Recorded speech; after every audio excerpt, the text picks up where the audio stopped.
ஆண்டவராகிய இயேசு கிறிஸ்துவின் நாமத்திலே இந்த வாரத்திலும் தேவனுடைய வார்த்தையை சொல்ல தேவன் அடியான் கொடுத்த கிருபைகளுக்காக நான் தேவனை ஸ்தோத்திரிக்கிறேன். கவனிங்கள், தேவன் நமக்கு கொடுத்திருக்கிற இந்த வாக்குத்தத்தமான வசனத்தின் அடிப்படையிலே தொடர்ச்சியாக வித்தியாசமான முறையிலே நாம் தேவனுடைய வார்த்தையை கேட்டுக்கொண்டிருக்கிறோம். ஆமென் சொல்லுங்க. ஹல்லேலூயா. சரி, ஒன்னாம் வாரம் என்ன செய்தி கேட்டோம்? ஒன்னாம் வாரம்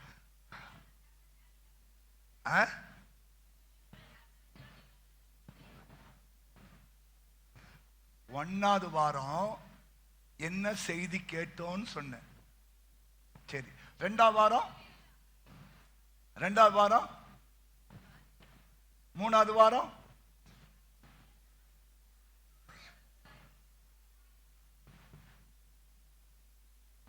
ஞாபகத்தில் இருக்கணும்.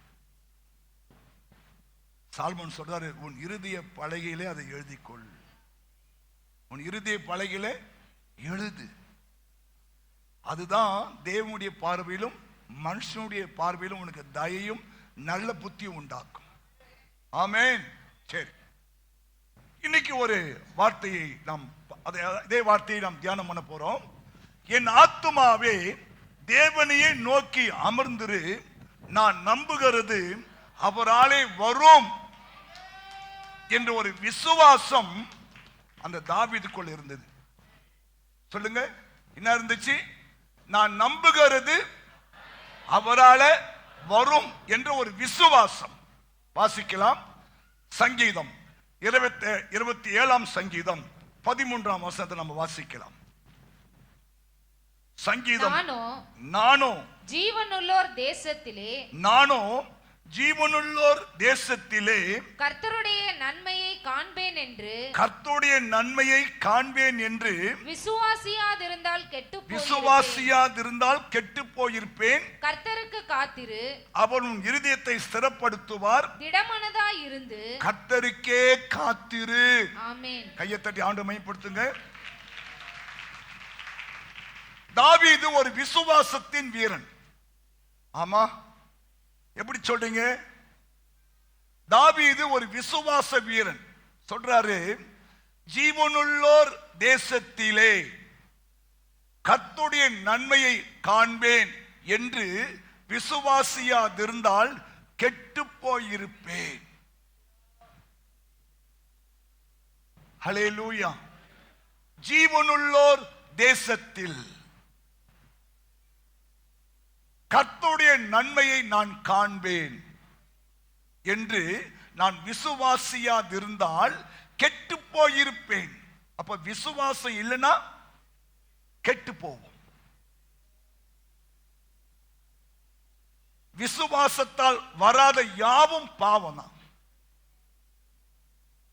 விசுவாசம் நமக்கு இருக்கணும். ஆமென் சொல்லுங்க. ஹல்லேலூயா. இப்போ தாவீது வாழ்க்கையில சொல்றாரு, நான் நன்மையை காண்பேன் என்ற ஒரு விசுவாசம் அவனுக்கு இருந்தது.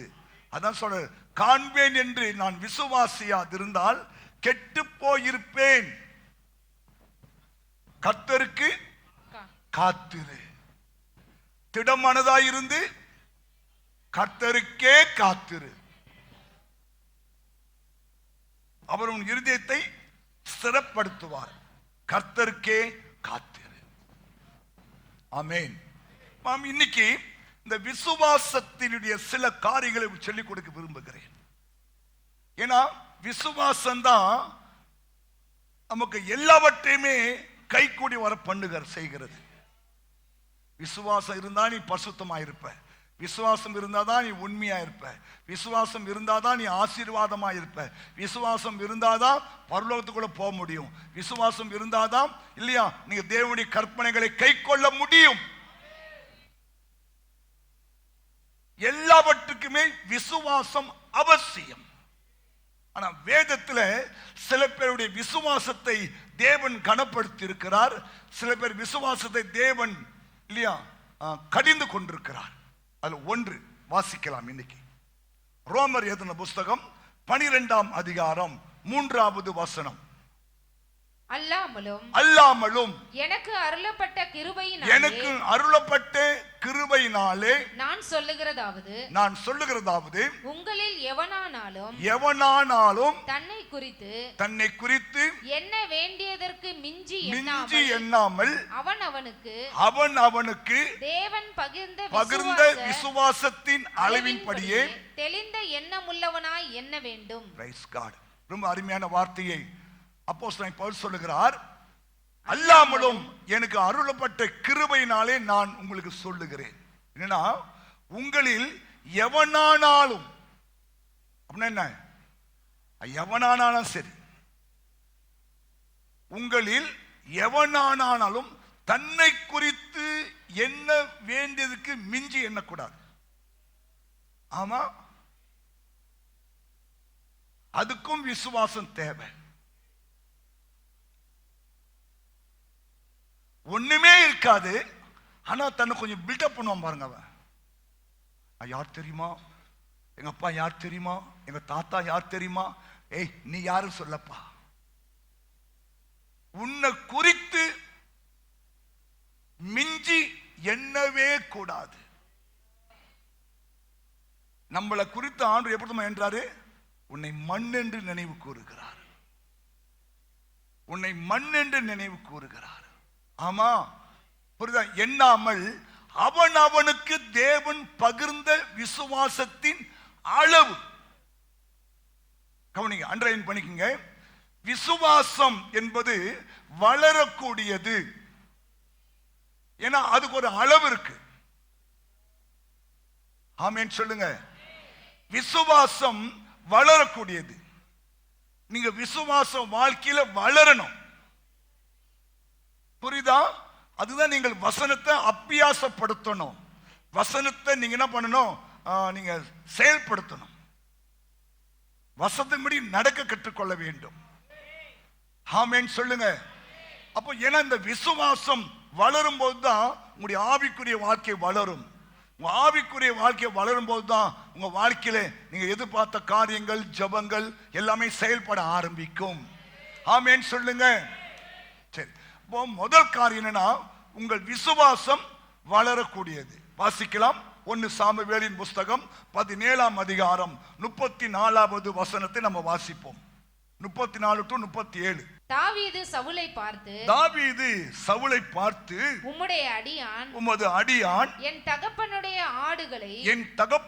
ஆடுகளை மேய்த்து கொண்டிருக்கிற போது ஒரு விசை ஒரு சிங்கமும் ஒரு விசை ஒரு கரடியும் வந்து மந்தையில் இருக்கிற ஒரு ஆட்டை பிடித்துக் கொண்டது. நான் அதை தொடர்ந்து போய் அதை அடித்து கொன்று போட்டேன். அது என் மேல் பாய்ந்த போது நான் அதன் தாடியை பிடித்து அதை அடித்து கொன்று போட்டேன். சரி, அந்த சிங்கத்தையும் அந்த கரடியையும் உம்முடைய அடியானாகிய நான் கொன்றேன். விருத்த சேதனமில்லாத இந்த பெலிஸ்தனும் அவைகளில் ஒன்றை போல இருப்பான். அவன் ஜீவனுள்ள தேவனுடைய சேனைகளை நிந்தித்தானே என்றான். பின்னும் தாவீது என்னை சிங்கத்தின் கைக்கும் கரடியின் கைக்கும் தப்புவித்த கர்த்தர் இந்த பெலிஸ்தனுடைய கைக்கும் தப்புவிப்பார். இதுதான் வளர்ச்சி. அன்றைக்கு ஒரு சிங்கம் வந்தது, ஒரு கரடி வந்தது, அதை நான் அடித்து கொண்டு போட்டேன். இந்த விருத்த சேதனம் இல்லாத இந்த பெலிஸ்தனும் அதை போலதான் இருப்பான். ஆகையால் நான் இவனை கொன்று போடுவேன். புரியுதா? விசுவாசம் எப்படி வளருது? பேசுங்க. விசுவாசம் எப்படி வளருது? பேச மாட்டீங்களோ? விசுவாசம் எப்படிங்க வளருது? இந்த வசனப்படி சொல்லு. ஏற்கனவே என் மந்தையில் இருக்கிற ஆடுகளை சிங்கமும் கரடியும் வந்து பிடித்து கொண்டது. நான் அதை அடித்து கொன்று போட்டேன். இவனும் அதுக்கு தான் சமமா இருப்பான். அதனால இவனை நான் கொல்லுவேன்ற விசுவாசம் இவனுக்கு வளர ஆரம்பித்தது. அன்னைக்கு சிங்கத்தை ஆட்சியன்ல, அன்னைக்கு நான் கரடி ஆட்சியன்ல இல்லையா? இவன் விருத்தச்சேதனம் இல்லாதவன். இவனும் அந்த சிங்கத்துக்கும் கரடிக்கும் ஒப்பாகத்தான் இருப்பான். ஆகையால் நான் இவனை கொன்று இவனுடைய தலையை நான் என்ன பண்ணுவேன், வெட்டுவேன் சொல்லுகிறான். புரியுதா? ஏற்கனவே ஆண்டு உங்க வாழ்க்கையில அற்புதம் செய்தாரா இல்லையா, நன்மை செஞ்சாரா இல்லையா? உங்க விசுவாசத்தை, ஒரு கடுகளவு விசுவாசம் உங்களுக்கு இருந்ததை பார்த்து நீங்க ஜெபித்த ஜெபத்தை கேட்டு உங்க வாழ்க்கை நன்மை செஞ்சாரா? ஆமென். அந்த ஆண்டவர் தான் இன்றைக்கும் சொல்லுகிறார் இல்லையா, அன்னைக்கு நான் செஞ்சேன்ல அதே தேவன் இன்றைக்கும் இருக்கிறார். எபிரேயர் சொல்லுகிறாரு, அவர் நேற்றும் இன்றும் என்றும் மாறாதவர். கைதட்டுங்க பார்க்கலாம். அவர் நேற்றும் இன்றும் என்றும் மாறாதவர். புரியுதா? புரியுதா? அன்னைக்கு நீ ஜோம் பண்ண, உங்க வீட்டுல இந்த பிசாசு வெளியே ஓடிச்சு. அன்னைக்கு நீ ஜோம் பண்ண, உன் வாழ்க்கையில நீ எதிர்பாராத ஒரு நன்மை உனக்கு கிடைச்சது. அன்னைக்கு நீ ஜோம் பண்ண இல்லையா, ஆண்டவனுக்கு நன்மை செய்தார். அந்த ஆண்டவர் இன்னும் ஜீவிக்கிறார். அதனால இந்த பிரச்சனையிலும் கர்த்தர் எனக்கு உதவி செய்வார். அந்த விசுவாசம் வந்தா அது வளர்ச்சி. ஆமென் சொல்லுங்க. புரியுதா? அப்போ விசுவாசத்துல வளரணும். நீங்க விசுவாசம் வளரக்கூடியது. புரியுதா? நீங்க தான் அப்போ நம்ம ஏற்கனவே அந்த செஞ்சோம், ஆண்டவர் எனக்கு உதவி செஞ்சார்ல, அப்போ நம்ம இதை விட கொஞ்சம் பெருசு, ஓகே இதுலயும் அவர் எனக்கு உதவி செய்வார். புரியுதுங்களா? புரியுதா? புரியுதா? ஹல்லேலூயா. ஏன்னா என் மீட்பர் உயிரா இருக்கிறாரு. இன்னைக்கு நம்ம ஜெபத்தை கேட்டு நமக்கு அற்புதம் செய்ய காத்து இருக்கிறார் இல்லையா? அன்னைக்கு அந்த காற்றையும் கடலையும் அதட்டின அதே ஆண்டவர் தான் இன்னைக்கு என் படகளை வீசி கொண்டிருக்கிற இந்த காற்றையும் கடலையும் அதட்டுவார். எத்தனை நம்புறீங்க? சொல்லு ஆண்டவரே, நான் செய்வேன் ஆண்டவரே. இல்ல பாஸ்டர் இது கொஞ்சம் சூறாவளி, என்ன எந்த சூறாவளியா தானே இல்லையா, எந்த புயலா தானே இல்லையா? ஆமா, அவர் நம் படகுல இருக்கிறார். அந்த நம்பிக்கை உனக்கு இருக்கணும், அந்த விசுவாசம் உனக்கு இருக்கணும். இவ்வளவு சாட்சி எல்லாம் சொல்றாங்க சபையில, அமாவாசை ஜபத்தை சாட்சி சொல்றாங்க, மற்ற ஜபங்கள்ல சாட்சி சொல்றாங்கல்ல. இந்த சாட்சியை நாங்க ஏத்த சொல்றோம் உங்க விசுவாசம் வளருவதற்காக. அப்போ அந்த சகோதரிக்கு தேவன் செஞ்சிருக்கிறாரு, இந்த சகோதரன் தேவன் செஞ்சிருக்கிறாரு, எனக்கும் செய்ய அவர் போதுமானவராக இருக்கிறார், நான் அதை பெற்றுக்கொள்வேன் என்ற அந்த விசுவாசம் இருக்கணும். ஏன்னா விசுவாசமே காணப்படாதவையில் ஒன்று. புரியுதா? அப்போ தேவனுடைய பிள்ளையாகி நீங்கள் அந்த விசுவாச வாழ்க்கையில வளர ஆரம்பிக்கணும். எப்படி நாங்க தைரியமா அடுத்த லேண்டுக்கு நாங்க அட்வான்ஸ் கொடுத்திருக்கிறோம். ஏற்கனவே இந்த இடம் வாங்கிறதுக்கு தேவன் அற்புதம் செய்தார், அதிசயம் செய்தார், அநேக மக்களை ஏவினார் இல்லையா, அவர்கள் கொடுக்க தேவன் கிருபை செய்தார். இந்த முறையும் அவர் எனக்கு செய்வார். என் ஆண்டவர் இல்லையா, காகங்களை கொண்டு போஷிக்கிறவர். புரியுதா? அன்னைக்கு நீ பசியா இருக்கும் போது, பட்டினியா இருக்கும் போது, ஆண்டவரே ஒண்ணுமே இல்லையேன்னு சொல்லும் போது யாரோ ஒரு அக்கா வந்து வீட்டுக்கு வந்தாங்களா இல்லையா? யாரோ ஒரு அக்கா வீட்டுக்கு வந்தாங்களா இல்லையா? ஒரு படி அரிசி கொடுத்தாங்களா இல்லையா? அதே அக்காவை கொண்டு வர தேவன் வல்லவராய் இருக்கிறார். அன்னைக்கு ஒரு கஷ்டத்தை சூழ்நிலை இருக்கும் போது நீ ஜெபித்த போது எங்கேயோ இருந்து ஒரு அற்புதம் உனக்கு வந்ததா இல்லையா? வந்ததா இல்லையா? புரியுதா? உன் விசுவாசம் வளரணும். அன்னைக்கு வந்தது பாஸ்டர், இன்னைக்கு வரல சொல்லாத வாய் திறந்து. ஏன்னா என் மீட்பர் இன்னைக்கு உயிரா தான் இருக்கிறார். புரியுதா? தைரியமா நம்ம விசுவாசத்தை வளர்க்கணும். அன்னைக்கு ஆண்டவர் செய்தார், அன்னைக்கு என் ஜெபத்தை கேட்டார், அன்னைக்கு என் விண்ணப்பத்தை கேட்டார், என் கண்ணீரை பார்த்தார் இல்லையா, எனக்கு நன்மை செய்தார். அதே ஆண்டவர் இந்த இன்னைக்கும் செய்வார். அதுதாங்க வளர்ச்சி. அவன் சொல்றான் பாருங்க, அன்னைக்கு சிங்கத்தையும் கரடியும் இல்லையா அடித்து கொன்று போட உதவி செய்த அதே ஆண்டவர் இந்த பெலிஸ்தனையும் கொன்று போட எனக்கு உதவி செய்வார் என்று அவன் சொன்னா, அது அப்படியே ஆண்டவர் நிறைவேற்றி முடித்தார். ஆமென். கவனிங்க, சூழ்நிலையை பார்க்க கூடாது. அந்த கோலியாத் வந்து ஒரு 9 அடி உயரம். அவனை பார்க்கும் போதே கொலை நடுக்கம் வரும். ஆனா அவன் சொல்றான் இல்லையா, அவன் சொல்றான் இந்த செத்த நாய். ஆமென். ஆமா, நாய் அடிக்கிற மாதிரி நான் அவனை அடிப்பேன்றான். அவன் ஒரே ஒரு கல்லால் அடிச்சுட்டான், க்ளோஸ் பண்ணிட்டான். புரியுதா? ஏன்? அவன் கோலியாத்தை எப்படி பார்க்கறான்? கரடி மாதிரி சிங்கம் மாதிரி பார்க்க, அவனை ராட்சசன் அவன் பார்க்கல. நீங்க கவனிங்க, பிரச்சனையா பாருங்க. நீ ஒரு கண்ணாடி ஒன்று போட்டுக்கணும், பூத கண்ணாடி போட்டு பார்க்காத. ஓ இவ்வளவு பெருசா பின்னால் ஒருத்தர் இருக்கார் பாத்தியா? கவனிங்க, கோலியாத் எப்படி விழுந்தான் தெரியுமா? எங்க இப்படி இப்படி கல் எடுத்து இப்படி அடிச்சா எப்படி விழணும்? இப்போ இது எதிர் இருக்காங்க அந்த அம்மா, நான் கல் எடுத்து என்ன பண்றேன், எடுத்து அடிக்கிறேன். அப்போ அந்த அம்மா எப்படி விழுவாங்க? இப்படிதான் விழுவாங்க. ஆனா அவன் இப்படி விழுந்தான். எப்படி? பின்னால் வந்து ஒரு அடி மண்டல அடிச்சுக்காது.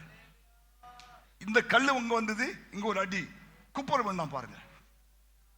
ஆண்டவர் நல்லவர். ஆமென். புரியுதா?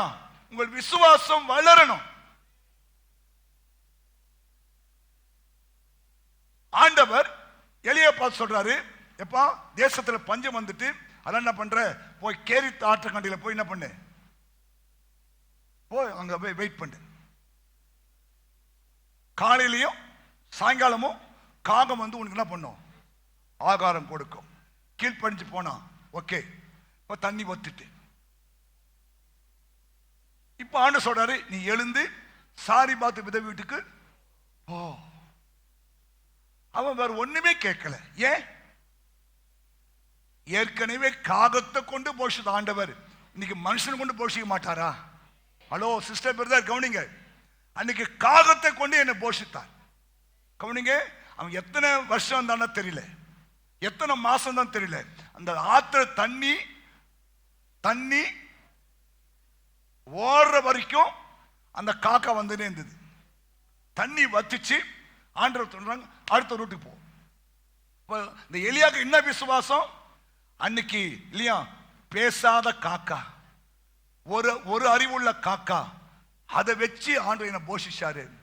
இன்னைக்கு 6 அறிவுள்ள மனுஷன் போ சொல்றாரு இல்லையா, அவ விதவையோ அவ பணக்காரியோ எப்படியோ போஷிப்பதற்கு தேவன் வல்லவராய் இருக்கிறார். அந்த விசுவாசத்தை தாங்க அவன் எழுந்து அங்க போறான். அவன் புரியுதா உங்களுக்கெல்லாம்? அப்ப உங்க விசுவாசம் எப்படி வளரும்? ஏற்கனவே ஆண்டவன் வாழ்க்கை அற்புதம் செய்திருக்கிறார். உன் ஜெபத்தை கேட்டு இருக்கிறார், உன் விண்ணப்பத்தை கேட்டு இருக்கிறார், உன் கண்ணீரை பார்த்து இருக்கிறார் இல்லையா. நீ நடக்குமா நடக்காதான்னு யோசித்த காரியத்தை நடத்தி காட்டி இருக்கிறார். அந்த ஆண்டவர் அடுத்த ஸ்டெப் உனக்கு கொண்டு போக வல்லவராய் இருக்கிறார். அதே விசுவாசி. ஆமென். என்ன சொல்றாரு? என் கரம் ஒன்றும் குறுகலப்பா, என் செவி ஒன்றும் மந்தமாகல. புரிஞ்சுட்டா? ஆமென் சொல்லுங்க. ஹல்லேலூயா. விசுவாசம் வளரக்கூடியது. ஆமென். ஸ்தோத்திரம். 2 ராஜாக்களின் புஸ்தகம் 2ஆம் அதிகாரம் 13-14 வசனத்தை நம்ம வாசிக்கலாம் பாருங்க. 2 ராஜாக்கள் 13-14. பின்பு அவன் எலியாவின் மேலிருந்து கீழே விழுந்த சால்வையை எடுத்து திரும்பி போய் யோர்தானின் கரையிலே நின்று எலியாவின் மேலிருந்து கீழே விழுந்த சால்வையை பிடித்து எலியாவின் தேவனாகிய கர்த்தர் எங்கே என்று சொல்லி, எலியாவின் தேவனாகிய கர்த்தர் எங்கே என்று சொல்லி தண்ணீரை அடித்தான். தண்ணீரை அடித்த உடனே அது இரு பக்கமாக பிரிந்ததினால் எலிசா இக்கரைப்பட்டான். இந்த சம்பவம் நல்லா தெரியும். எலியா எடுத்துக்கொள்ளப்பட போகிறார் என்ற செய்தி பரவி விட்டது. எலிசா கொஞ்சம் உஷாராயிட்டாரு. அதனால எலியா சொல்றாரு, எப்பா நான் வந்து யோர்தான் வரைக்கும் போறேன், நீ இங்கேயே இரு. நான் கூட தான் வருவேன். நான் பெத்தேல் வரைக்கும் போறேன்ப்பா, நீ இங்கதான் இரு. நான் கூட தான் வருவேன். நான் யோர்தான் வரைக்கும் போறேன், நீங்க இரு. நான் கூட தான் வருவேன். அப்போ எலிசா எலியாவை பின்தொடர்ந்து போய்கொண்டே இருக்கிறார். ஒரு கட்டத்தில் எலியா எடுத்துக்கொள்ளப்பட்டார். ஐயோ இஸ்ரவேலுக்கு குதிரையும் ரதமா இருந்தவரேன்னு சொல்லி கூப்பிடுறான். அந்த சால்வை வந்து இவன் மேல வந்து விழுது.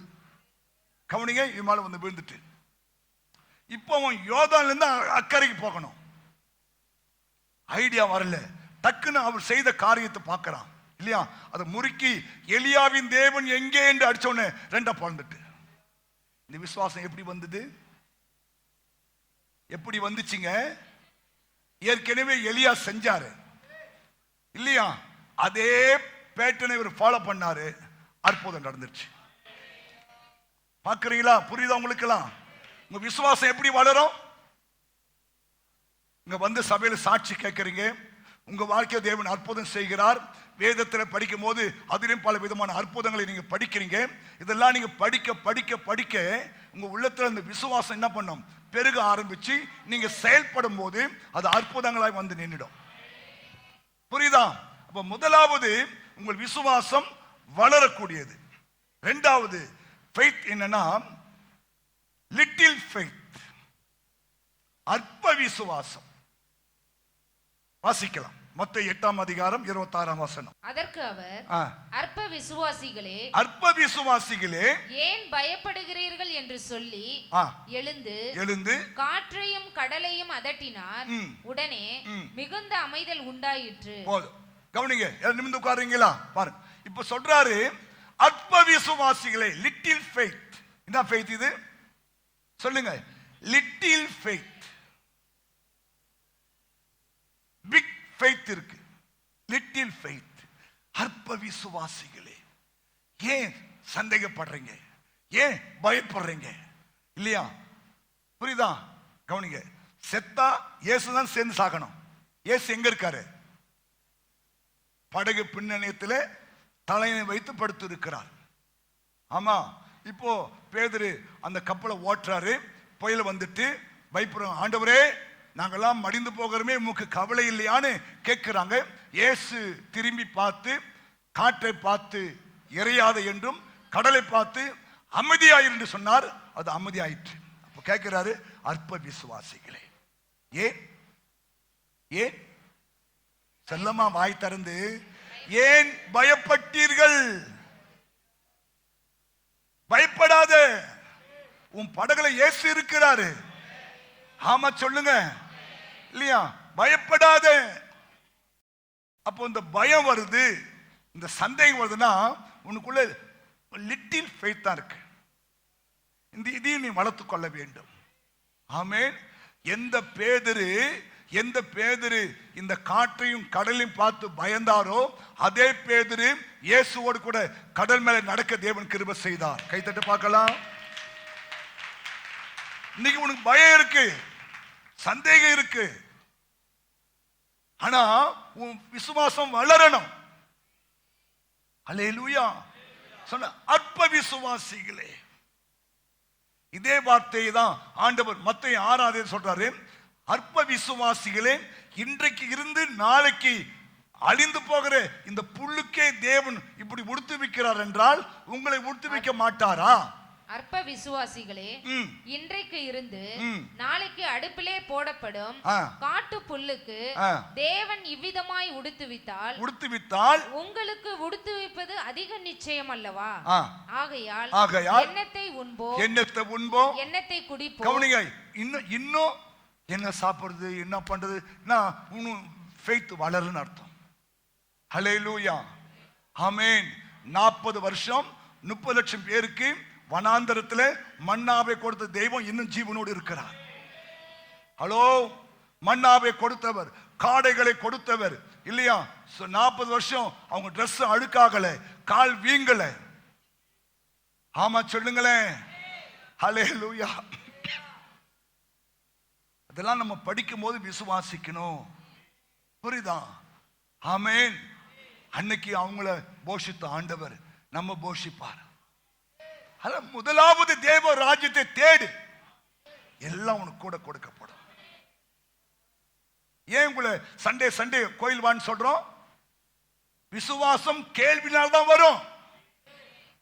அந்த அந்த அந்த விசுவாசம் கர்த்தருடைய வசனத்தில் உனக்கு உண்டாகும்.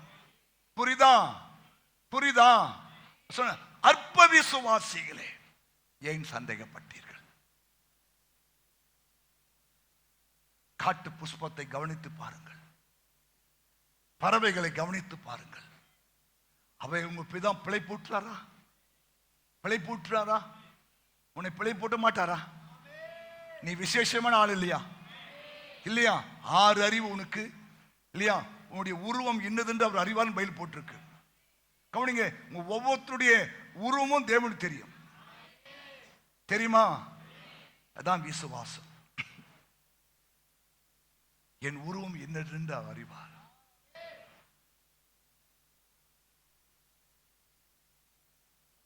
நம்மை மண் என்று நினைவு கூறுகிறார். அப்ப என்னன்னா, இந்த லிட்டில் ஃபெய்த் இது நீ வளரணும். ஹல்லேலூயா. வளர். இப்ப நாங்களாம் இப்படி வளர்ந்து கொண்டு வரதுக்கு காரணம் என்ன? என்ன காரணம்? என் பலமா, என் பராக்கிரமா, நான் படிச்ச படிப்பா? இல்ல. வேதத்தை வாசிக்கிறோம், தியானிக்கிறோம், பல பசுவோட செய்தி கேட்கிறோம் இல்லையா? ஆமா, நாங்களும் இல்லையா அடுத்த ஸ்டெப்பு கால் எடுத்து வைக்கிறோம் இல்லையா? ஆமா, பாட்டு பாடுறோம். இம்மட்டும் உதவின எபினேசர், இனிமேலும் அவருக்கு என்ன பண்ணுவாரு? யெகோவா ஈரேவா இருப்பாரு. Yes, right, move. புரியுதா? அப்ப லிட்டில் ஃபெய்த். இது என்ன காரணம்? அறியாமை. தேவனை குறித்து இன்னும் அறியல நீங்க. அதுதான் என்னத்தை உண்போம், என்னத்தை குடிப்போம், என் பொண்ணுக்கு நான் என்ன பண்ணுவேன், என் பையனுக்கு என்ன பண்ணுவேன். இன்னும் மாடே பிடிக்கல, இன்னும் மாடே பிடிக்கல.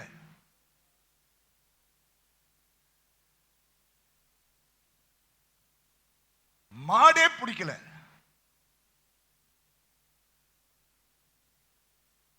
கர்த்தர் மேல் பாரத்தை வைத்து விடு, அவர் பார்த்துக் கொள்வார். புரியுதா? அதுதான் விசுவாசம் வளர்றது. ஆமா, நினைக்கிறேன் நான் ஏழை பாஸ்டர், இந்த சவரத்தை பார்த்தா இல்லையா, அது நேற்று குறையுது இன்னைக்கு ஏறுது, நேற்று குறையுது இன்னைக்கு 1360 ரூபாய் ஏறி போச்சு. இப்படி இப்படி தங்கம் டான்ஸ் ஆடினே இருக்குது பாஸ்டர். நான் என்ன பண்ண போறேன் பாஸ்டர்? நீ ஒன்னும் பண்ண வேண்டாம். என் மீட்பர் உயிரோடி இருக்கையிலே எனக்கென்ன குறை உண்டு நீ சொல் மனமே, எனக்கென்ன குறை உண்டு நீ சொல் மனமே. கவலைகள் தீர்ப்பார். எங்க தீர்ப்பார்? விசுவாசம் இல்ல. நான் சொல்றேன்ல, மகிமை மாட்சிமை நிறைந்தவரே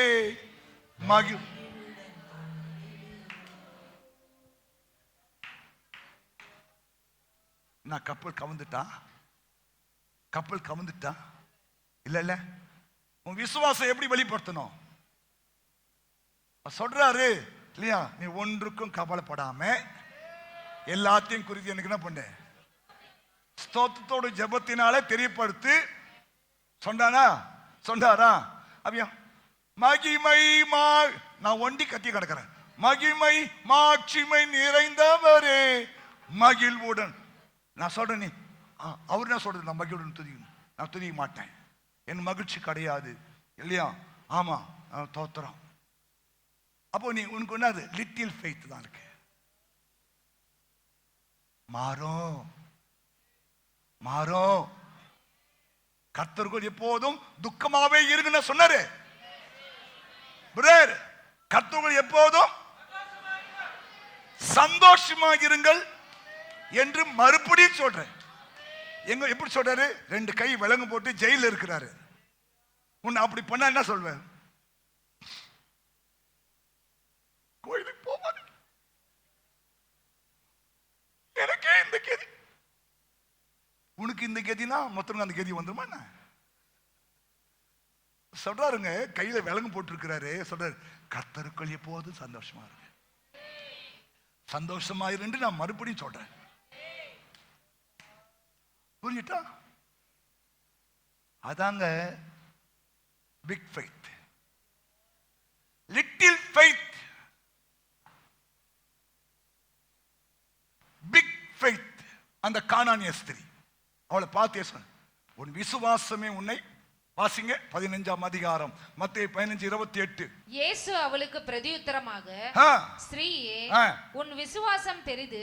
ஸ்திரீயே, உன் விசுவாசம் பெரிது, நீ விரும்புகிறபடி உனக்கு ஆக கடவது என்றார். அந்நேரமே அவள் மகள் ஆரோக்கியமானாள். கவனிங்க, இயேசுடர், ஸ்திரீயே உன் விசுவாசம் பெரிது. அந்த சம்பளம் நல்லாவே தெரியும் உங்களுக்கு. இயேசு பின்தொடர்ந்து போய்கொண்டே இருக்கிறார். இயேசு என்னென்னமோ சொல்லி பார்க்கிறாரு. நம்ம கேட்கமா இல்ல, என் பிள்ளையை நீ ஆசீர்வதிக்கணும் ஆண்டவரே. ஹல்லேலூயா. இப்படி இப்படி பாருங்க, விடாப்பிடியா இயேசுவை பின்பற்றி இயேசு பல காரியம் சொல்லியம்மா, என்னுடைய அப்பம் வந்து என் பிள்ளைகள் தவிர நாய்க்குட்டிக்கெல்லாம் கிடையாதுன்ற அல்ல. அவன் சொல்றான், நான் மேசிலிருந்து விழுகிற துணிக்கு நாய்க்குட்டி சாப்பிடலாமே ஆண்டவரே. ஓ, உன் விசுவாசம் பெருசு. கோ, உன் பிள்ளை சோமாயிட்டா.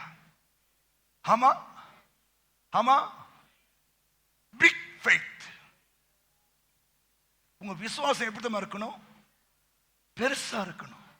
ஆண்டவனை பார்த்து மெச்சிக்கணும்.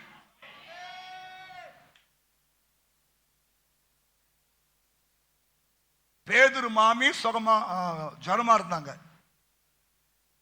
இயேசு என்ன பண்ணாரு? கை பிடிச்சி சுகமாவுன்னு சொன்னாங்க. மறுபடியும் நம்ம இழுத்து மூட்டு தூங்குச்சா? எழுந்து எழுந்து, இப்போ நான் இப்படி ஜரமா இருக்கிறேன், இயேசு நாமத்தில் சுகமாகு, அவ்வளவுதான். அடுத்து என்ன பண்ணணும்? பணிவிட செய்யணும். மாஸ்டர் ஜாமட்டு போனாரு இல்லையா, கை காலெல்லாம் விட்டு போற மாதிரி இருக்குது. ஒரு ஓட்ஸ் குஷா கூட நல்லா தான் இருக்கும், தோத்துறோம். சரி ஏமா கோயில் வரையம்மா, நான் 2 வாரம் பொறுத்து வரேன் பாஸ்டர். ஏன்? அப்போ விசுவாசம் பிக் பைத்தா? தொட்டவுடனே சுகமாயிட்டு. நான் அவர் வஸ்திரத்தை ஆகிலும் தொட்டால் சுகமாவேன்னு சொன்னான். தொட்டான். தேவனுடைய சத்திய வல்லமை புறப்பட்டு வந்து அவளை குணமாக்கி விட்டது. உன் விசுவாசம் வளரணும், பெருசா இருக்கணும். அனனியா சப்ரா ஏன் இறந்து போனாங்க? Small faith. என்ன ஃபெய்த்? அந்த மேலே 4ஆம் அதிகாரத்தை பார்த்தீங்கன்னா, பர்னபாஸ் என்று சொல்லப்படுகிற அவன் தன் நிலங்களையும் வீடையும் விட்டு கொண்டு வந்து அப்போஸ்தலர் பாதத்தில் வைத்தான் என்று பார்க்கிறோம். 5ஆம் அதிகாரத்தை ஆரம்பிக்குது. அனனியா சப்ராலும் போய் நிலத்தை வித்தாங்க, கொண்டு வந்து அப்போஸ்தலர் பாதத்தில் வச்சுட்டாங்க. அங்க கொஞ்சம் தப்பு பண்ணிட்டாங்க. அங்கதான் விசுவாசம் செயல்படலை. விசுவாசம் செயல்படலை. ஒரு பகுதி என்ன பண்ணிட்டாங்க? வஞ்சித்து வைத்து. ஏன் வஞ்சித்து வச்சாங்க? எல்லாத்தையும் கொண்டு போய் பாஸ்டர் கொடுத்துட்டா பிள்ளைக்கு என்ன பாஸ்டர் பண்றது, பொண்ணுக்கு என்ன பாஸ்டர் பண்றது? அதை சொல்லிருக்கலாம்ல. ஏமா இவ்வளவுதான் வித்தியா? இல்லையா, ஒரு 10 லட்சம் வித்தையா, ஒரு 3 லட்சம் அந்த பிள்ளைக வச்சுக்கிறேன்யா, இந்த 7 லட்சம் சொல்லியிருந்தா நம்ம செத்து இருக்காது. இவ்வளவுதான் வித்தியானா அவ்வளவுதான் வித்தோம். புருஷனும் பொண்டாட்டியும் சேமான பண்ணுது, பொய் சொல்லுது. Little faith. ஏன் ஆண்டவரை ஆஸ்வதிக்க மாட்டாரா? அந்த அந்த நம்பிக்கை வரல ஆண்டவரா இல்லையா? உங்களுக்கு தான் வேதத்தை விரிவா காட்டுனாங்க. அவன் விசனமாயும் அல்ல, கட்டாயமாகவும் அல்ல, உற்சாகமா மனசுல நியமிச்ச மாதிரி செய்கின்றாரு. அவர் மேல உனக்கு விசுவாசம் இருந்தா என்ன பண்ணுவ? நீ செயல்பட்டு கொண்டே இருப்ப. பிசாசு குறுக்க முட்டாள் மாதிரி அந்த ஆளு வாங்கி போட்டுனே போமா, நீ குடுத்துனே இருப்பியா? குறுக்க ஒரு ஆள் வருவான் பாருங்க இல்லையா? இத கேட்டு என்ன பண்றது? நம்ம விசுவாசத்தை குறைக்க கூடாது. ஆமென். நீங்க விசுவாசம் வளர்ந்து கொண்டே இருக்கணும். ஹல்லேலூயா. ஏன் காயின் வந்து காயின் பலி ஆண்டு ஏற்றுக்கல? ஏன் ஆபேல் பலி ஆண்டு ஏற்றுக்கொண்டார்? அவன் விசுவாசிக்கிறான், என் தேவனுக்கு நான் சிறப்பா செய்யணும். மந்தையில போயிட்டு தலையீட்டுகளிலே நல்ல கொழுத்த கண்டு கொண்டு வந்து என் தேவனுக்கு நான் படைப்பேன். ஹல்லேலூயா. ஆண்டவர் அதை முகர்வார். இவனுக்கு அந்த அந்த விசுவாசம் இல்லை. சரி பலி தான் போறோம் இல்லையா, 4 கத்திரிக்காய், 4 காஞ்சி போன கத்திரிக்காவும், 4 காஞ்சி போன வெங்காயமும், 4 காஞ்சி போன சுண்டைக்காயும் கொண்டு போய் என்ன பண்ணலாம்? அதான் அவன் விசுவாசம். அவ்வளவுதான். ஆண்டவர் ஆபேலின் காணிக்கையை அங்கீகரித்தார். காயின் காணிக்கை ஆண்டவர் என்ன பண்ணல. ஏன்னா மனசுல பிக்ஸ் பண்ணிட்டான் என்னத்தை அவர் கொடுக்கிறது இல்லையா? ஆமா, விவசாயம் பண்ண ஒன்று விவசாயம் கெட்டு போச்சு, தோத்துறோம் இல்லையா? அந்த காஞ்சி கத்திரிக்காவும் காஞ்சி போன முருங்காவும் காஞ்சி போன இல்லையா தோத்துறோம் கொண்டு போய் கொடுத்துட்டு வந்துடலாம், அவ்வளோதான் சோத்துறோம். இதெல்லாம் தாங்க தேவன் செக் உன் விசுவாசத்தை தான் பார்க்கணும். ஹல்லேலூயா. என் தேவனுக்கு நான் செய்கிறேன், சிறப்பானதை செய்கிறேனா அது ஏனோ தானோ செய்யறேனா? உன் விசுவாசம் வளரணும். ஹல்லேலூயா. ஆமா, அற்ப விசுவாசம் என்னைக்கு இருக்கக்கூடாது. நீயும் வளர மாட்டே, உன் குடும்பமும் வளராது, ஒண்ணுமே வளராது. உன் விசுவாசம் பெருகி கொண்டே இருக்கணும். போன மாசம் 10 ரூபாய் காணிக்க போட்டா இந்த மாசம் 20 ரூபாய் போட நீ தீர்மானிக்கணும். இந்த மாசம் 20 ரூபாய் போட்டா அடுத்த மாசம் 30 ரூபாய் போட தீர்மானிக்கணும் இல்லையா? அடுத்த மாசம் 40 ரூபாய் போட தீர்மானிக்கணும், 50 ரூபாய் போட தீர்மானிக்கணும், 500 ரூபாய் போட தீர்மானிக்கணும், 1000 ரூபாய் போட தீர்மானிக்கணும் இல்லையா? நம்ம அதே லிமிட் வரும்போது ஒரு அப்பா அம்மா கோயிலுக்கு போறாங்க, 2 பசங்க, ஒருத்தனுக்கு காணி கொடுத்தாங்க, இன்னொருத்தனுக்கு காணி கொடுத்தாங்க, 2 சில்லறையா கொடுத்தாங்க.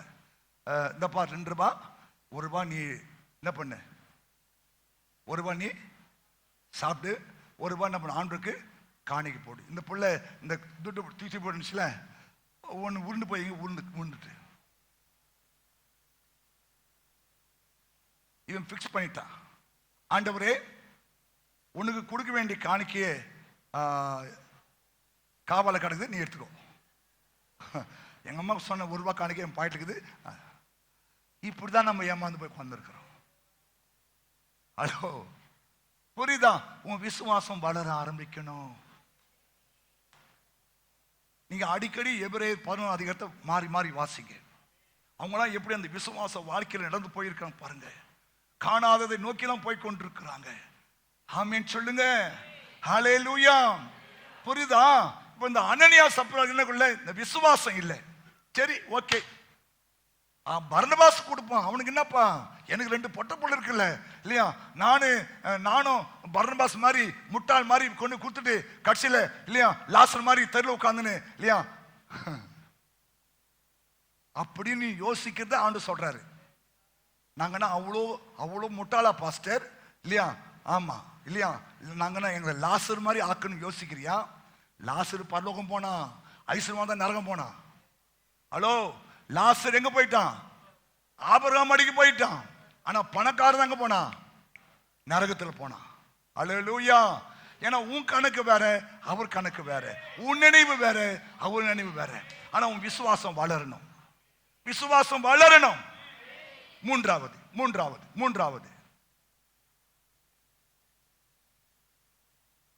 லூக்கா 7ஆம் அதிகாரம் 9ஆம் வசனம். Great faith. இயேசு இவைகளை கேட்டு அவனை குறித்து ஆச்சரியப்பட்டு திரும்பி தமக்கு பின் செல்கிற திரளான ஜனங்களை நோக்கி, இஸ்ரவேலருக்குள்ளும் நான் இப்படிப்பட்ட விசுவாசத்தை காணவில்லை என்று உங்களுக்கு சொல்லுகிறேன். Great faith. ஆண்டவரை ஆச்சரியப்படுத்தின இன்னொரு விசுவாசம் என்னன்னா சொல்றோம், ஆண்டவரே, நீர் என் வீட்டு வருவதற்கு நான் பாத்திரன் அல்ல, நீ ஒரு வார்த்தை சொல்லும், என் வேலைக்காரன். Great faith. அந்த தேவனுடைய வார்த்தை மேல அவ்வளோ நம்பிக்கை, விசுவாசம். எத்தனை தேவனுடைய வார்த்தையை நம்புறீங்க? தேவனுடைய வார்த்தையை நம்புங்க. தேவனுடைய வார்த்தையை நம்பு. உன் விசுவாசம் கொழுந்து விட்டு எரியும். அவன் பாருங்க, அவன் ஒரு 100க்கு அதிபதி. ரட்சிக்கப்பட்டாரா ரட்சிக்கப்படலையான்னு தெரியல. ஆனா அந்த மக்களுக்கு ஒரு ஆலயம் கட்டி கொடுத்திருக்கிறார். இதெல்லாம் இயேசு சொல்றாங்க, இவர் நம்முடைய ஜனங்களுக்கு ஒரு ஆலயத்தை கட்டி கொடுத்திருக்கிறார். அப்படியே நம்ம போலாம், வீட்டுக்கு போலாம் வா. அப்ப அவர் சொல்றாரு, ஆண்டவரே, நீர் என் வீட்டுக்கு வர்றதுக்கு நான் பாத்திரன் அல்ல. நீங்க இருந்தே ஒரு வார்த்தை சொல்லுங்க. இதுதாங்க இன்னைக்கு நமக்கு தேவை.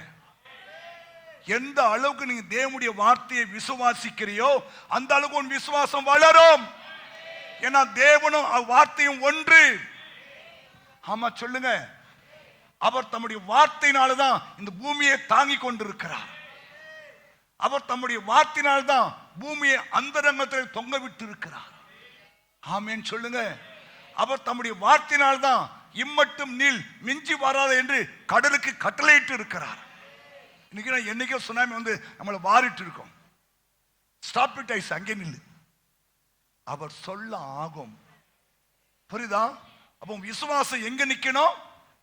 தேவனுடைய வார்த்தையில. அப்போ விசுவாசம் பெருகும் பாருங்க. ஏன்னா அவன் தெய்வத்தை சரியா அறிஞ்சிருந்தான் இல்லையா? அவர் ஒரு வார்த்தை சொன்னா போதும்பா. சொன்னா, லாசருவே வெளியே வா, லாசருவே வெளியே வா. 4 நாளான நாரி போன அந்த பிணம் எழுந்து வெளியே வருகிறது. அப்ப அந்த வார்த்தை எந்த அளவுக்கு செயல்பட்டு பாருங்க. ஏன்னா பைபிள் சொல்றது, நான் சொன்ன வார்த்தை வெறுமையாய் திரும்பாது. திரும்பாது. ஏசாயா 55ஆம் அதிகாரத்தில் சொல்றாரு, மாரியும் உறைந்த மழையும் வானத்திலிருந்து இறங்கி அவ்விடத்துக்கு திரும்பாமல் பூமியை நனைத்து அதில் முளை கிளம்பி விளையும்படி செய்து விதைக்கிறவனுக்கு விதையை தருகிறோம், புசிக்கிறவனுக்கு ஆகாரத்தையும் கொடுக்கிறது எப்படியோ அப்படியே என் வாயிலிருந்து புறப்படும் வசனமும் இருக்கும். அது வெறுமையாய் என்னிடத்துக்கு திரும்பாமல் அது நான் விரும்புகிறதை செய்து நான் அதை அனுப்பின காரியமாய் வாய்க்கும். தேவனுடைய வார்த்தை வெறுமையா திரும்பாது. அந்த வார்த்தையை நம்பினா உன் விசுவாசம் தேவன் ஆச்சரியப்படுற மாதிரி விசுவாசம் வந்துடும். புரியுதா? இந்த வார்த்தை மேல உறுதியா நெல்லு. எத்தனை வருஷம் ஆனாலும் சரி, எத்தனை மாசம் ஆனாலும் சரி இல்லையா, நீ சொன்னதை செய்கிறவர், நீ சத்தியபரனாகிய ஆண்டவர், நீ சொன்னதை செய்கிறவர் இல்லையா? கவனிங்க. அதனாலதான் பாருங்க, வேதத்தில் சாராள் பத்தி பேச, அவள் வயது சென்றவளா இருந்தும் தேவன் வாக்குத்தத்தம் பண்ணினதை நிறைவேற்ற வல்லவர் என்று அறிந்து அவள் பிள்ளை பெற்றாள் போட்டிருக்கு. எபிரேயர் 11ஆம் அதிகாரம். சாராள் விசுவாசத்தினாலே சாராளும் வாக்குத்தத்தம் பண்ணினவர் உண்மை உள்ளவர் என்று எண்ணி கர்ப்பம் தரிக்க பலனடைந்து. எந்த வயசுல? 90 வயசுல. ஹலோ, இன்னும் அந்த வார்த்தை மாதிரி நம்பிக்கையா இருக்கணும். ஹல்லேலூயா. மலடும் கற்பம் விழுத இந்த தேசத்துல இல்லை என்று நீ சொன்னீங்களா ஆண்டவரே, உம்முடைய வார்த்தையை நிறைவேற்றும். மலடியை சந்தோஷமான பிள்ளைத்தாட்சி ஆக்கி தேசத்துல குடியிருக்க பண்ணுவேன் சொன்னீங்களா ஆண்டவரே, உம்முடைய வார்த்தை முடிய செய்யும்.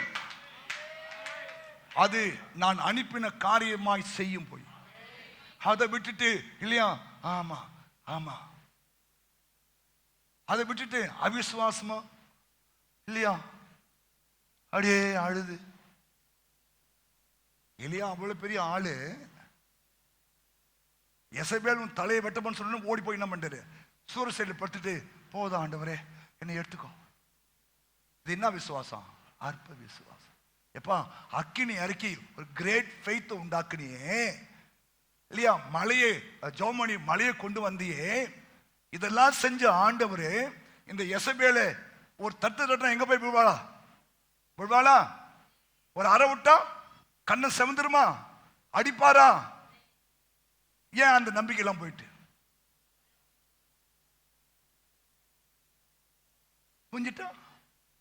புரிஞ்சிட்டா? இந்த அவிசுவாசம் என்ன காரணம்? ஒன்னு கீழ்ப்படியாமை, இன்னொன்று அறியாமை. அக்கினி அறிக்கை கர்த்தரே தெய்வம் என்று நிரூபிச்ச அந்த அதே மனுஷன் 3 வருஷம் 6 வருஷம் மழை பெய்யாத மழையை பார்த்து ஒரு வார்த்தை சொல்றான் பாருங்க, வாசிக்கலாமே. 18ஆம் அதிகாரம் அந்த 41 அந்த வசனம் மட்டும் வாசிங்க. 41. பின்பு எலியா ஆகாபை நோக்கி, நீ போம் போஜன பானம் பண்ணும், பெருமழையின் இரைச்சல் கேட்கப்படுகிறது என்றான். இன்னும் ஒரு சிம்டம்ஸ் இல்ல, இப்பதான் மலைக்கு போயிருக்காரு. இந்த வார்த்தையை சொன்ன பிறகுதான் அவர் மலை போய் பணிந்து குனிந்து முழங்கால் படியிட்டு ஜெபம் பண்ணி தன் வேலைக்காரன் அனுப்புறாரு. ஆனா நடக்கிறதுக்கு முன்னாடியே சொல்றாரு, ராஜாவே நீ சீக்கிரம் வீட்டுக்கு போயிடுங்க, பெருமழையின் இரைச்சல் கேட்குது. இந்த விசுவாசம் நமக்கு உண்டா? ஹலோ, பேசும். தாவீது சொல்றாரு, விசுவாசித்தேன் ஆகையால் பேசுகிறேன். பேசணும், சரியா பேசணும். வல்லமையின் தேவனே நன்றி ஐயா, என்னை வாழ வைக்கும் நன்றி. அப்படி பாடு இல்லையா? பாருங்க, இந்த வார்த்தையை நான் வாசிக்கும் போதே யோசித்தேன், இவனுக்கு இவ்வளவு பெரிய விசுவாசம் எப்படி வந்தது? இன்னும் இல்லையா? அது அப்படிதான் மலை மலை போறாரு. அடுத்த வசனம், ஆகா போஜனபானம் பண்ண போனான். பின்பு எலியா, அப்பதான் மலை மலை ஏறாரு. கீழே இருக்கும் போதே சொல்லிட்டாரு, ராஜாவே நீ போயிடுங்க, அந்த பெருமலையின் இறைச்சல் எனக்கு அந்த மாதிரி காது இருக்கணும் உனக்கு. புரியுதா? இது விசுவாச காது. சொல்றேன் பாருங்க. இன்னும் இல்லையா, அந்த மலை மேலே போல, இன்னும் ஜோம் பண்ண ஆரம்பிக்கல இல்லையா? தோத்துறோம். ஆனா கீழே சொல்லிட்டாரு, ராஜாவே நீ போஜனம் பண்ண போ, எனக்கு பெருமலையின் இறைச்சல் எனக்கு கேட்கிறது. உனக்கு என்ன இறைச்சல் கேட்குது? பார்த்த காதுல சொயின்னு சத்தம் வருது பாஸ்டர். இந்த இறைச்சல் இல்ல, வண்டு பூந்துட்டா தெரியல இல்லையா? இந்த சத்தத்தை தவிர உனக்கு வேற எந்த சத்தம் கேட்கல. உனக்கு என்ன சத்தம் கேட்கணும்? என்ன சத்தம் கேட்கணும்? பெருமலையின் இறைச்சல் சத்தம் கேட்கணும். குழந்தை அழுற சத்தம் உனக்கு கேட்கணும். எங்க எனக்கு குழந்தை அழுற சத்தம் கேட்குதுங்க. எங்கடி நடி விளையாடுறியா? இல்லை, என் குழந்தை அழுற சத்தம் கேட்குதுங்க. அதை சொல்லிக்கினே இரு. எனக்கு குழந்தை அழுற சத்தம் கேட்குதுங்க. நம்ம பெரிய பாஸ்டர் இருக்கும்போது ஒரு செய்தி சொல்லியிருக்காரு, குழந்தை இல்லாதவர்கள் இல்லையா, ஒரு தொட்டிலே வாங்கி முதல்ல வையுங்கள். ஆம்பளை பிள்ளை வேணும்னா ட்ரௌசர் சொக்க வை, பொம்பளை பிள்ளை வேணும்னா கவுன் வாங்கி வை. எனக்கு பெருமலையின் சத்தம் கேட்கிறது. வாங்கி வச்சு 3 வருஷம் ஆச்சு பாஸ்டர், இன்னும் ஒரு சத்தம் கேட்கல. சொல்லினே இருக்கு, சத்தம் கேட்கும் பாருங்க. ஏன்னா உன் விசுவாசம் ஆண்டு பார்க்கிறாரு. அசையாமல் இருக்குல்ல, அதை பார்க்கிறாரு. சொல்றான், 7 மடங்கு சூழிய நெருப்பு கொண்டுட்டான். ஏய், 7 மடங்கு சூழ நெருப்பாக்குப்பா இல்லையா? இவங்களை எந்த தெய்வம் வந்து காப்பாத்து நான் பார்க்கிறேன்னு ராஜா சொல்றான். அவன் சொல்றான் இவங்க 3 பேர் சொல்றாங்க, எங்கள் தேவன் எங்களை தப்புவிக்காமல் போனாலும் நீ நிறுத்து சரி, நான் வணங்க மாட்டேன். அவனுக்கு தெரியும் என் ஆண்டவர் சூளைகள் வருவார்னு. அத சொல்லு, பிரச்சனையே சொல்லாத இல்லையா? பெருமலை இறைச்சல் சத்தம் கேக்குதா? குழந்தையோட சத்தம் கேக்குதா? துட்டு கலகலன்னு சத்தம் கேக்குதா? ரூபாய் என்ற சத்தம் கேக்குதா? சொல்லு. விசுவாசத்துல பாரு பாரு பாரு பாரு. ஆமா, கவனிங்க. ஒரு முறை பாலியங்க சர்ச்சைக்கு ஒரு கல்யாணம் ஆகாத ஒரு பொண்ணு, வயசாயிட்டு கல்யாணம் ஆகல, போய் ஐயாவை பார்த்து, ஐயா எனக்கு ஒரு 35 வயசு ஆயிட்டு, ஒரு மாப்பிள்ளை கூட வரல, எனக்கு ஜோம் பண்ணுங்கன்னு சொன்னார். அப்போ ஐயா சொன்னாரு, சரி உனக்கு எப்படிப்பட்ட மாப்பிள்ளை வேணும்னு சொல்லி இந்த பேப்பர் கொடுத்து ஏன் சொல்லிட்டாரு. எப்படிப்பட்ட அந்த அம்மா 6 அடி இருக்கணும், சகப்பா இருக்கணும்,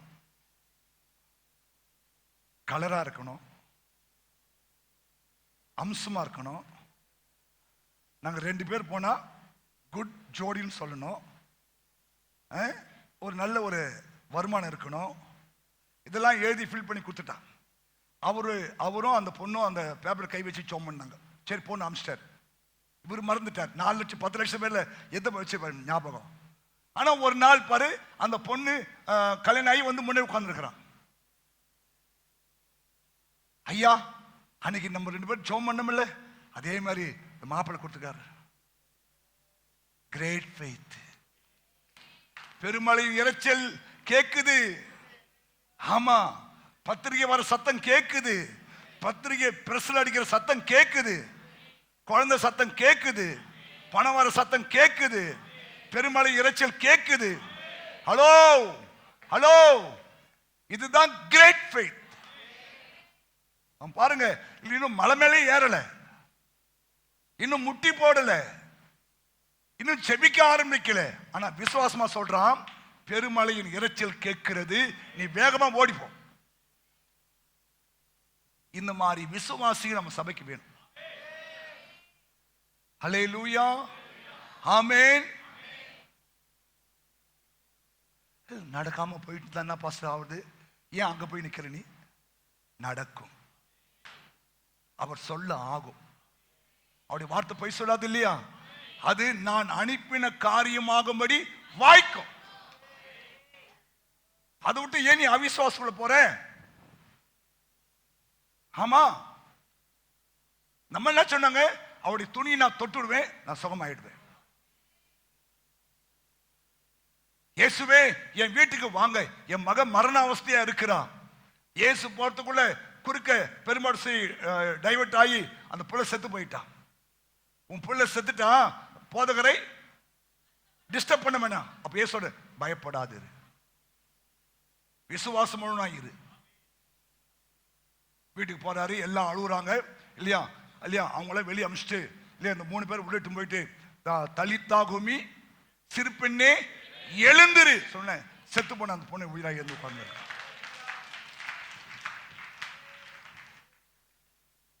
புரியுதா? Great faith. ஆமென் சொல்லுங்க. Great faith. இன்னொரு விசுவாசம் அப்போஸ்தலர் 6:8. Full faith. ஸ்தேவான் விசுவாசத்தினாலும் வல்லமையினாலும் நிறைந்தவனாய், 100% faith. முதல்ல என்ன faith சொன்னேன்? grow faith. இரண்டாவது little faith. மூன்றாவது big faith. நாலாவது great faith. ஐந்தாவது full விசுவாசத்திலே நிறைந்தவனா. எப்படி இருக்கணும் நீங்க? விசுவாசம் அப்படியே நிறைஞ்சு இருக்கணும். ஸ்தேவான் ஒரு பந்தி விசாரிக்கிறவன், அழைப்பே இல்லாத ஒரு ஆளு, ஆனா விசுவாசத்திலே நிறைந்தவனாய் ஜனங்களுக்குள்ளே பெரிய அற்புதங்களையும் அடையாளங்களையும் செய்தான். உன் விசுவாசம் நிறைஞ்சு வழியணும். என் பாத்திரம் நிரம்பி வழிதில்ல, அதே மாதிரி உன் விசுவாசம் நிரம்பணும்.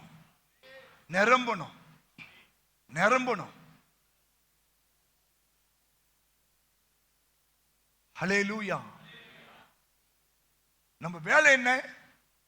விசுவாசிய நடக்கும் அடையாளங்கள், வியாதி சுமேல். என்ன பண்ணும்? நீ செய்ய வேண்டிய வேலை என்ன? வியாதிய சுமேல். அவ்வளவுதான். நடந்தா அற்புதம், போனா கௌரவம். சர்ப்பங்களை சாவுக்கு ஏதுவான யாருன்னு கொடுத்தாலும்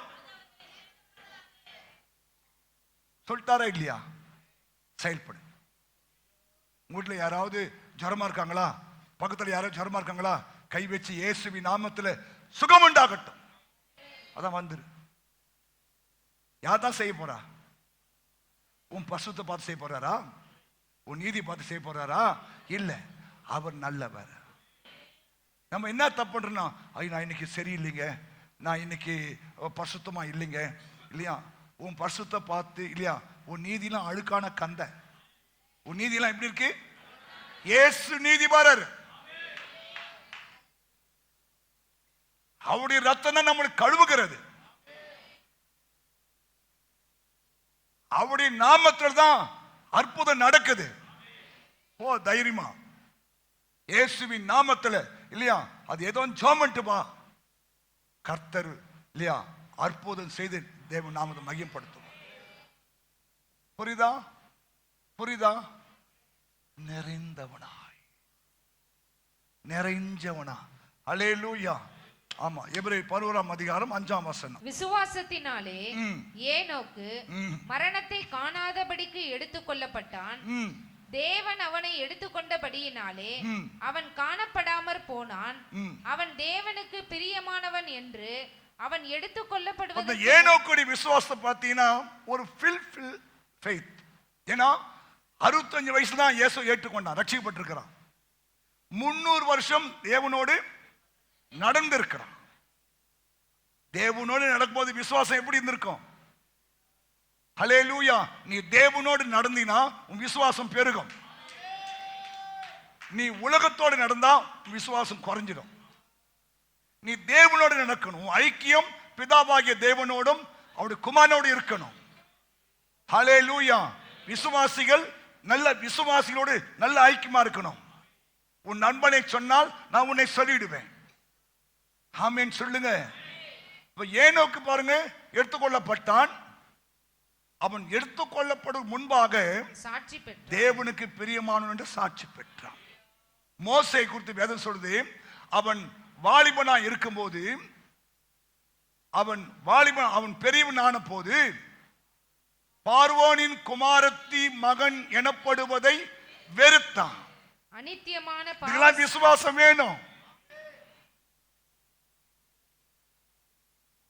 பார்வோனின் குமாரத்தி மகன் எனப்படுவதை வெறுத்து அநித்தியமான பாவ சந்தோஷங்களை அனுபவிப்பதை பார்க்கிலும் தேவனுடைய ஜனங்களோடு துன்பத்தை அனுபவிப்பதை தெரிந்து கொண்டு இனிவரும் பலன் மேல் நோக்கமாய் இராமல் எகிப்திலுள்ள பொக்கிஷங்களிலும் கிறிஸ்துவின் நிமித்தம் வரும் நிந்தையை பாக்கியமாய் எண்ணினான். இதான் விசுவாசம், நிறைஞ்ச விசுவாசம். அப்போ உன் விசுவாசம் ஃபுல்லா இருந்தா பார்வோன் குமார்த்தி மகன் என்ன பண்ணுவான்? வெறுத்துருவான். எகிப்தின் பொக்கிஷங்களை பார்க்கிலும் கிறிஸ்துவின் நிமித்தம் வருகிற நிந்தையை தான் பாக்கியமா என்னன்னா. ஆமா, தேவனுடைய பிள்ளைகள் எப்படி இருக்கணும்? விசுவாசம் நிறையணும். தாவீது சொல்றாரு, ஜீவனுள்ளோர் தேசத்திலே நன்மையை காண்பேன் என்று நான் விசுவாசியாதிருந்தால் கெட்டு போயிருப்பேன். ஆண்டோடைய சமூகத்தை தேடி வரீங்க. இன்னைக்கு ஆண்டு எனக்கு ஒரு நன்மை செய்வார், எனக்கு ஒரு அற்புதம் செய்வார், எனக்கு உதவி செய்வார். அந்த விசுவாசத்தோட நீங்க எழுந்து ஆலயத்துக்கு வரணும். ஒரு நம்பிக்கையோடு விசுவாசத்தோடு இல்லையா, இன்னைக்கு என் காரியம் ஜெயமாய் முடியும், கர்த்தர் அற்புதம் செய்வார். அதை விட்டுட்டு முக்கடா மொனிடான்னு சொல்லி இல்லையா, போலாமா வேண்டாமா, போலாமா வேண்டாம்னா தோத்துறோம். நோ, அவர் சமூகத்தை நான் நித்தமும் தேடுவேன். என் இருதயத்தை அவருடைய சமூகத்தை ஊற்றுவேன். புரியுதா? அதான் விசுவாசம். அதான் விசுவாசம். புரியுதா? உங்க விசுவாசம் எப்படி இருக்கணும்? பூரணமா இருக்கணும். பூரணமான விசுவாசம். புரியுதா? புரியுதா? புரியுதா? புரியுதா? நிக்கலாம். இந்த வருஷம் முடியும் போது உன் விசுவாசத்தின் அளவு பெருசாகணும். Great faith, full faith, little faith இல்லையா, பிக் ஃபெய்த், ரிச் ஃபெய்த். விசுவாசத்திலே ஐஸ்வர்யவான்களா இருக்கணும்னு யாக்கோபு சொல்றாரு. விசுவாசம் நீ பணக்காரனா இருக்கணும். விசுவாசத்திலே நீ பணக்காரனா இருக்கணும். பிதாவே, உம்முடைய குமாரன் இயேசுவின் நாமத்திலே உமக்கு நன்றி. இந்த அருமையான வேலைக்காய் ஸ்தோத்திரம். ஆண்டவரே, சங்கீதக்காரன் தாவீது, ஜீவனுள்ளோர் தேசத்திலே நான் நன்மையை காண்பேன் என்று விசுவாசியாதிருந்தால் கெட்டு போயிருப்பேன் என்ற வார்த்தையின்படி ஆண்டவரே அந்த தாவீது விசுவாசத்தினாலே அவ்வளவு பெரிய கோலியாத்தை அடித்து நொறுக்கினான். நாங்களும் எங்கள் விசுவாசத்தை இன்னைக்கு செக் பண்ணி இருக்கிறோம். எங்கள் விசுவாசம் ஒரு வளர்கிற விசுவாசமா, அல்லது எங்கள் விசுவாசம் பெருகுகிற விசுவாசமா, எங்கள் விசுவாசம் இல்லையா ஐஸ்வர்யமுள்ள விசுவாசமா, எங்கள் விசுவாசம் ஆண்டவரே ஃபில் உள்ள விசுவாசமா மாற்றி கொடுங்கப்பா. இயேசுவின் நாமத்திலே அவிசுவாச சந்தேகத்தை உண்டாக்குற ஆண்டவரே பயத்தை உண்டாக்குற பொல்லாத ஆவின் கிரிகள் இயேசுவின் நாமத்திலே விலகட்டும். கர்த்தருடைய ஆவியானுடைய அனுக்கிரகம் உண்டாகட்டும், தேவ அனுக்கிரகம் உண்டாகட்டும். ஐயா கர்த்தாவே, இந்த திருசபை வர எல்லா விசுவாசிகளும் விசுவாச வாழ்க்கையில ஆண்டவரே கர்த்தாவே நிறைந்திருக்கும்படியா சொன்னப்பா. சாராவுடைய கற்பம் செத்து போனதையும் அவனுடைய சரீரம் செத்து போனதையும் எண்ணாதிருந்தாது போலப்பா, நாங்களும் தேவையில்லாததை எண்ணாத படிக்க ஆண்டவரே, தேவனுடைய வார்த்தை மேலே விசுவாசம் வைத்து ஆண்டவரே நடக்க உதவி செய்யும். இந்த திருசபை மக்களை ஆசீர்வதியும். உடைய ஆவிக்குரிய மனக்கண்கள் திறக்கப்படுவதாக. உடைய இருதயங்கள் திறக்கப்பட்டு ஆவியானவர் கிரியை செய்வீராக. உடைய விசுவாசம் பொழுந்து விட்டு எரியட்டும். பரிசுத்த ஆவியானவர் துணை செய்யும். ஆசீர்வதி. விசுவாசத்தில் நடக்க, விசுவாசத்தில் பேச, விசுவாசத்தில் செயல்பட, விசுவாசத்தில் நிற்க உதவி செய்யும். ஆசீர்வதியும். இயேசு கிறிஸ்து மூலம் ஜெபிக்கிறோம் பிதாவே. ஆத்துமாவே கர்த்தரை ஸ்தோத்திரி.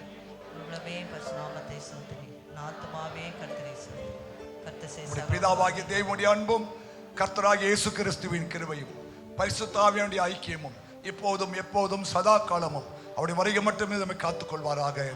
கர்த்தருடைய ஆசீர்வதித்து காக்க கடவர். கர்த்தர் தம்முடைய முகத்தை உண்மையில் பிரகாசிக்க பண்ணி உண்மை கிருபையா இருக்க கடவர். கர்த்தர் தம்முடைய முகத்தை உண்மையில் பிரசன்னமாக்கி உனக்கு சமாதானம் கட்டளையிட கடவர் என்பதே. ஆமென். ஹல்லேலூயா. கர்த்தர் உங்களை ஆசீர்வதிப்பார்.